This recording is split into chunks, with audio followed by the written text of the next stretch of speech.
Assalamu алейкум.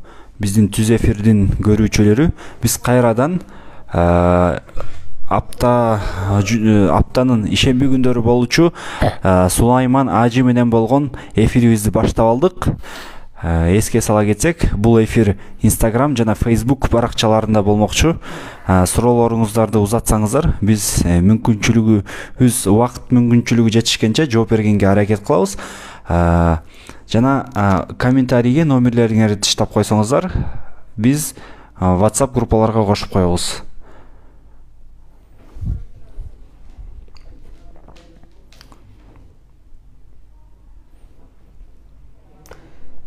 Bismillah. Innal hamdalillahi nahmaduhu wa nasta'inuhu wa nastaghfiruh. Wa na'udhu billahi min shururi anfusina wa min sayyiati a'malina. من يهده الله فلا مضل له ومن يضلل فلا هادي له واشهد ان لا اله الا الله وحده لا شريك له واشهد ان محمدا عبده ورسوله. Эң оболу Аллах субханаху ва таалага чексиз мактоолор, шүгүрлөр пайгамбарыбыз Мухаммад Мустафа саллаллаху алейхи ва салламга саламдар жана салаваттар болсун. Барыңыздарга ассаламу алейкум ва рахматуллахи ва баракатух. Урматтуу мусулман агайындар, кандайсыздар, жакшысыздарбы? Аллах субханаху ва таалага чексиз шүгүрлөр менен алхамдулилlah бүгүнкү түз эфирибизди баштап алдык. Буюрса, биз дагы ошол сапарда болгонубузга байланыштуу бир аз шарттар менен адаттагыдай десек да болот. Эфирди бир аз кечиктирип баштап атабыз. Иншаллах сиздер менен 2 саат бою чогуу болобуз. Алдын ала 1 саатта түз эфирден комментариялар жасаңыздар болот. Жин, сыйкыр, кара дуа, көз түйүү оорулар жөнүндө. Биз иншаллах бул жактан шеригим сиздердин смстериңиздерди бизге окуп берет. Биз болсо бул жактан колубуздан келишинче сиздерге жооп беребиз. Алла разы болсун барыңыздардан. Канча киши кошулуп калды? 50. Машалла. Урматтуу агайындар, башкаларга да бөлүшүп койсоңуздар, көбүрөөк жайылсын. Азыр суроо жоопторду бир аздан соң баштайбыз. Адамдар кирип алсынчы, 100дөн өткөндөн кийин баштайлы иншалла. Биз Кудайым буйрса учурда Ош шаарынан сиздерге чыгып атабыз. Ошто 15 күндөй болобуз бул жакта. Бүгүн кишилерди кабыл алып баштадык.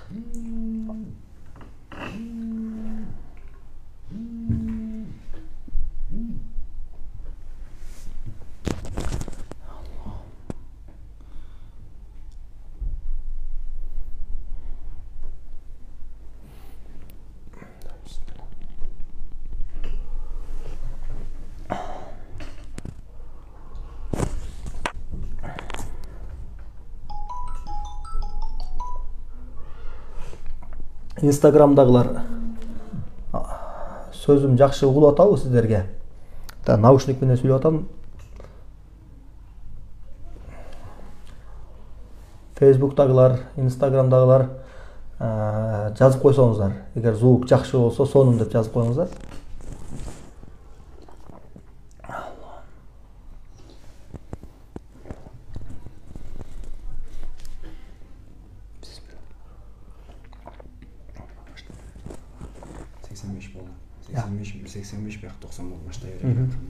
Урматтуу агайындар, азыр суроо жоопторду баштайбыз. Суроо жоопторду жазсаңыздар болот, иншаллах. Ушул сааттан баштап 1 саат бою иншаллах суроо жооп уюштурабыз.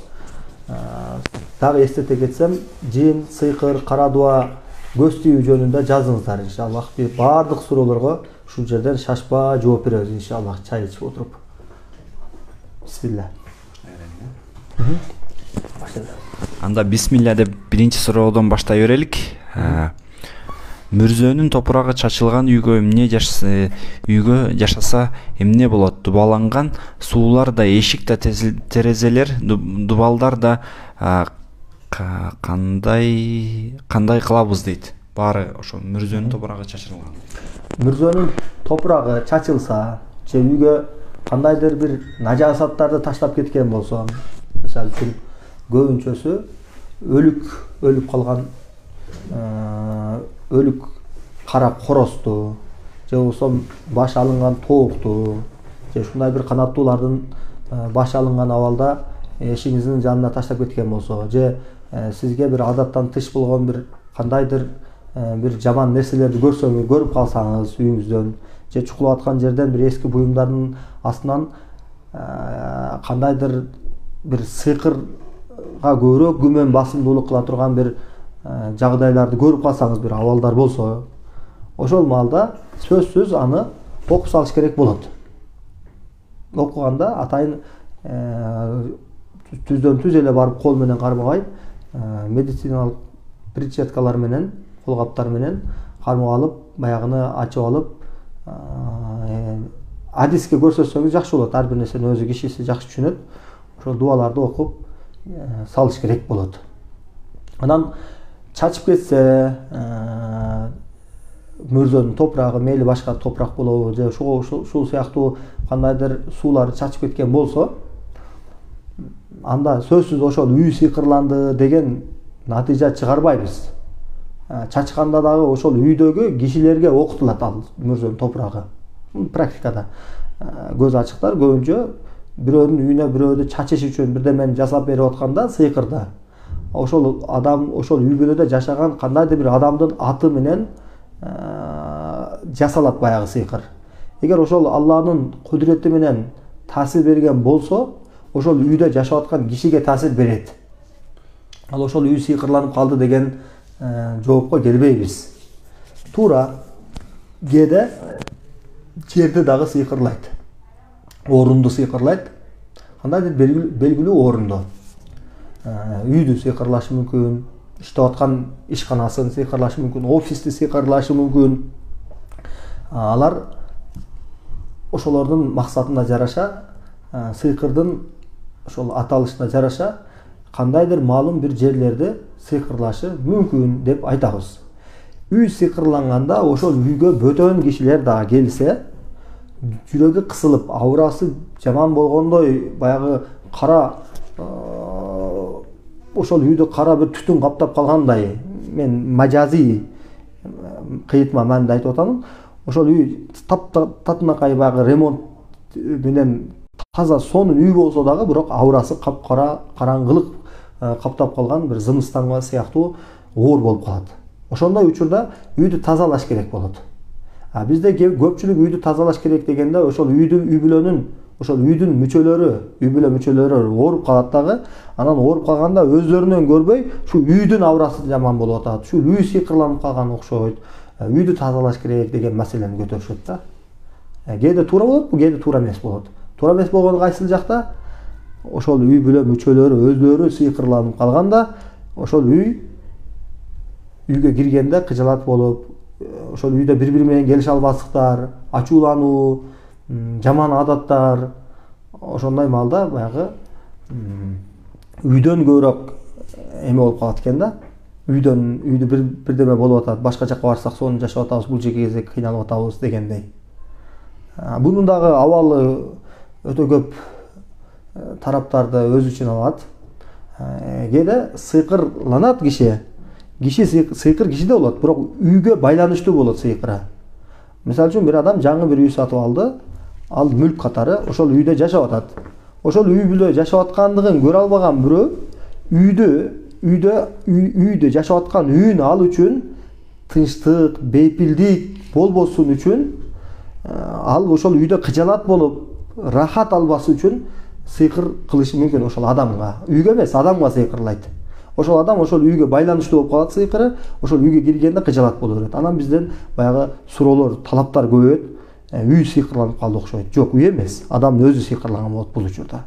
Мен бул жерде жер, кандайдыр бир орун, үй, ишкана сыйкырланбайт деген нерсени айтпай атамын. Бирок ал жер сыйкырланышы мүмкүн, бирок ошону мындай үстүртөн баягы аябай кылдаттык менен баа бериш керек болот да. Эди адам сыйкырлаган болсо, демек адам дарылаш керек, үйдө эмес. Үйдү тазалаш шарт эмес болуп калат. Бисмилла. Кийинки суроого өтөлү. Бир туугандар, эске сала кетсек, суроолоруңарды кыска, анан түшүнүктүү кылып жазсаңыздар, бизге окуганга да ыңгайлуу болсун, ажекеге жооп бергенге да ыңгайлуу болсун. Ажеке, мындай бир суроо келиптир. Жанбаган сыйкыр кара дуба болобу деп. Жок, сыйкырдын бардык түрлөрү жанат. Тагыраак айтканда, сыйкыр менен ооруп аткан киши сыйкырынан арылат, шифа табат. Буга далил пайгамбарыбыз Мухаммад Мустафа саллаллаху алейхи ва саллам өзүнүн куттуу хадисинде оору жөнүндө мындай деп баян кылат. Аллах Таала бир ооруну түшүргөн болсо жерге, анын 10 шифасын түшүрүп койду.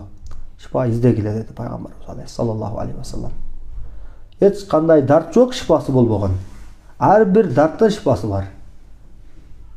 Шифасы жок, туура оорулар болот, өтө аябай анын дарылоо жараяны кыйын болгон, кыйын кечкен оорулар болот. Ошондой эле оорулардын катарында сыйкырлардын түрлөрү болот. Аябай аны дарылаш, андан арылтыш аябай кыйынчылыкты жаратат.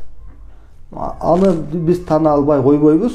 Сыйкыр өзү негизи бул эң аябай оор оорулардын түрүнө кирет, руханий оорулардын. Ал эми ошол руханий оор оорулардын түрүнөн дагы андан да оорураак бир түрлөр болот экен арасында. Бирок бардык ооруга шифа бар иншаллах. Болгону сиздин аракетиңизден, сиздин Аллахка болгон үмүтүңүздөн, сиздин такваңыздан көз каранды. Кийинки суроо. Кийинки суроо, назар түштү деген кандай түшүнсө болот? Бул адамга зыян алып келеби дейт? Назар түшүү, назар менен ооруп калыптыр, көз тийиптир, назар тийиптир, сук кириптир, кирине кириптир деген сөздөрдүн бардыгы бир эле маани чыгат. Көз тийүү деген сөз. Иннал айна хаккун, пайгамбар саллаллаху алейхи ва саллам хадисте бар. Албетте көз тийүү анын бар экендиги чындык, ал бар нерсе деди пайгамбар саллаллаху алейхи ва саллам. Назар, көз, сук, кирине кирүү шундай нерсе деди Расулуллах саллаллаху алейхи ва саллам. Кетип бараткан төөнү казанга чейин алып барып коет. Шундай соп-сонун болуп жүргөн кишини болсо кабырга чейин киргизип коет деген мааниде хадис келет пайгамбар алейхиссаламдан. Бул бар нерсе. Көз тийүү, анан көз тийүү менен бирге хасад деген оору бар. Хасад деген бул көрө албастык деген оору. Көрө албастык кылган биздин коомчулукта шундай түшүнүк бар. Көрө албастык кылган кишинин өзүнө зыян. Ал өзүнүн ана ичинде бир от барган, от күйүү, алоолонуп күйүп аткан от сыяктуу, анын ичинде ошол хасад бар, көрө албастык бар. Демек ал өзүн кыйнат, өзү күйүп шинтип өлөт деп баа беребиз да көбүнчө. Жок, көрө албастык туура. Ал адамдын ичиндеги бир иллет, ал эң жаман иллет. Аны шариятыбыз арам кылган, көрө албастыктан бизди кайтарган. Бирок ошол эле кезде көрө албастык кылуу, ошол кимге көрө албастык кылып аткан болсо, ошол көрө албастык кылынып жаткан кишиге дагы зыян берет экен. Хасид деп коет, көз көрө албастык кылган кишине. Махсуд деп коет, көрө албастык кылынган кишине. Мисалы үчүн бир адам экинчи бир адамдын мүлкүн көрө албады, көрө албастык кылды. Анын жүрүп аткан бизнесин көрө албастык кылды. Анын аброюна көрө албастык кылды. Же болбосо анын келбетине, сулуулугуна, артыкчылыгына. Баягы көрө албастыктын ичин тырмап, ичинде бир кандайдыр бир ар бир адамда бир туйгу бар да, сезим бар. Ошол сезим өзүн дайым бийик кылгысы келген бир сезим бар. Ошол сезим ичиндеги баягы сезимди шарияттагы баягы көз караш менен, мусулмандык, момундук көз караш менен баягы нерсени, сезимдерди мындай кармап турбаса, баягы сезим өз-өзүнөн атылып чыгып кетет экен да, баягы жашынып турган, үстү жабык турган капкагы ачылып кетет экен. Ошол көрө албастык сезим адамда пайда болгондо, ошол нерсени ар бир адамдын туйгусунда, ар бир адамдын сезиминде, инстинктинде бар нерсе бул жагдай. Бирок ошон үчүн пайгамбар саллаллаху алейхи ва саллам биздин динибиз буну бизге ушул нерсени иреттеш үчүн, тартиптеш үчүн эки нерсеге гана уруксат берди. Көрө албастык кылууга. Эки нерсеге гана. Көрө албастык кылгыла жайыз, рухсат деди пайгамбар саллаллаху алейхи вассалам. Бир адам бай, аябай бай, дөлөтү ашып ташып атат. Бирок ошол байлыгына көрө албастык кылсаң, анын көрө албастыгын сен көрө албастыгың менен, анын ушул жаман сезимиң менен ал адамды да ортуп коюшуң мүмкүн экен да. Ошон үчүн махсуд көрө албастык кылынган кишиге дагы рукуя окулат, дем салынат. Көз тийип калган, назар тийип калган кишиге да дем салынат го. Ошондой эле сыяктуу көрө албастык кылынган кишигечи кантип эми назар көз кантип тийип калат дегенин өткөн жогоруда далилин айтты го. Пайгамбар алейхисалам жүрүп бараткан, басып бараткан, жүрүп бараткан жандыкты казанга чейин чүрүп коет көрө албастык көз тийүү, көз.